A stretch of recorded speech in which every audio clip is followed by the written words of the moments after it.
Assalamualaikum, salam sejahtera. Terima kasih kerana telah memilih channel ini. Jangan lupa tekan butang like, komen, subscribe dan share untuk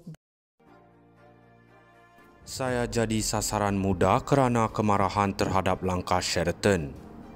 Bekas Speaker Dewan Rakyat Azhar Harun mendakwa dirinya menjadi sasaran pada hari pertama sidang Parlimen kerana kemarahan Ahli Parlimen Pakatan Harapan PH setelah digulingkan susulan langkah Sheraton pada 2020. Bercakap dalam program Bual Bicara bertajuk Bersama Wan Saiful semalam yang dihoskan oleh Ahli Parlimen Bersatu itu, dia mengimbas kembali hari pertama dilantik sebagai Speaker pada Julai 2020 apabila dia terpaksa mengarah Ahli Parlimen Shah Alam ketika itu Khalid Samad keluar dari Dewan. Azhar berkata dia menjadi sasaran muda kerana ramai daripada Ahli Parlimen pembangkang masih kecewa dengan pertukaran kerajaan menerusi langkah Sheraton. Saya rasa secara peribadi pihak pembangkang pada waktu itu tidak ada bantahan terhadap saya menjadi Speaker kerana kedua-dua pihak merupakan sahabat saya. Kerana mereka juga melantik saya menjadi pengerusi Suruhanjaya Pilihan Raya SPR. Tapi saya rasa apa yang berlaku pada hari itu adalah kemarahan langkah Sheraton membawa buah dan tempias terhadap saya kerana saya dituduh menjadi sebahagian daripada langkah itu, katanya. Pada Februari 2020, Kerajaan Pakatan Harapan tumbang selepas Bersatu meninggalkan gabungan itu dan membentuk pakatan baru bernama Perikatan Nasional bersama dengan PAS dan BN. Selain itu, 10 ahli parlimen PKR turut berpaling tadah dan melompat. Mereka termasuk bekas Menteri Muhammad Azmin Ali, Zuraida Kamarudin dan Saifuddin Abdullah. Tidak lama selepas itu, Azhar yang ketika itu berkhidmat sebagai pengerusi SPR dilantik sebagai Speaker Dewan Rakyat selepas penyandangnya Muhammad Arif Mat Yusof telah diundi keluar.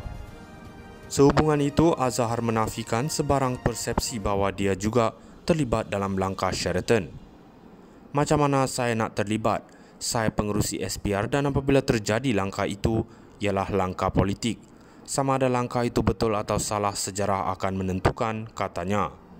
Kembali ke hari pertamanya sebagai Speaker, Azhar berkata ramai ahli parlimen berkelakuan buruk ketika itu sambil menambah bahawa 30 hingga 40% daripada mereka tidak mengikut peraturan Dewan. Sebagai manusia biasa, saya faham kemarahan mereka dan mesyuarat Dewan perlu dijalankan. Saya cuma terpaksa mengarahkan Ahli Parlimen Shah Alam, Khalid Samad kerana agak terlampau. Tapi kalau ikutkan peraturan Dewan, ramai lagi sepatutnya diarah keluar. Saya dipanggil Barua, tapi keesokan hari Ahli Parlimen itu jumpa saya dan saya tak ada masalah. Saya tak pernah simpan dalam hati. Saya kata, tak apa YB, bermula hari ini kita mula semula.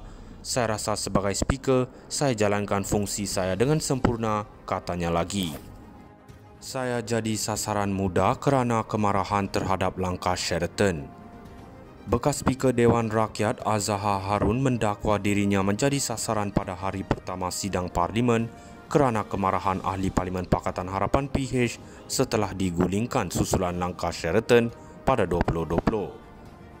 Bercakap dalam program Bual Bicara bertajuk Bersama Wan Saiful semalam yang dihoskan oleh Ahli Parlimen Bersatu itu, dia mengimbas kembali hari pertama dilantik sebagai Speaker pada Julai 2020 apabila dia terpaksa mengarah Ahli Parlimen Shah Alam ketika itu Khalid Samad keluar dari Dewan.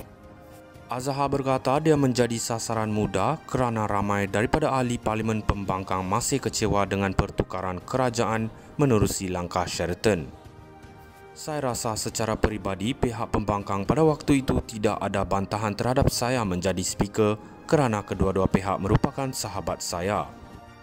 Kerana mereka juga melantik saya menjadi pengerusi Suruhanjaya Pilihan Raya SPR. Tapi saya rasa apa yang berlaku pada hari itu adalah kemarahan langkah Sheraton membawa buah dan tempias terhadap saya kerana saya dituduh menjadi sebahagian daripada langkah itu, katanya.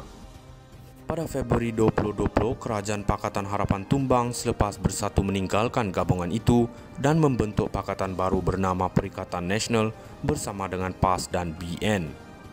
Selain itu, 10 ahli parlimen PKR turut berpaling tadah dan melompat. Mereka termasuk bekas Menteri Muhammad Azmin Ali,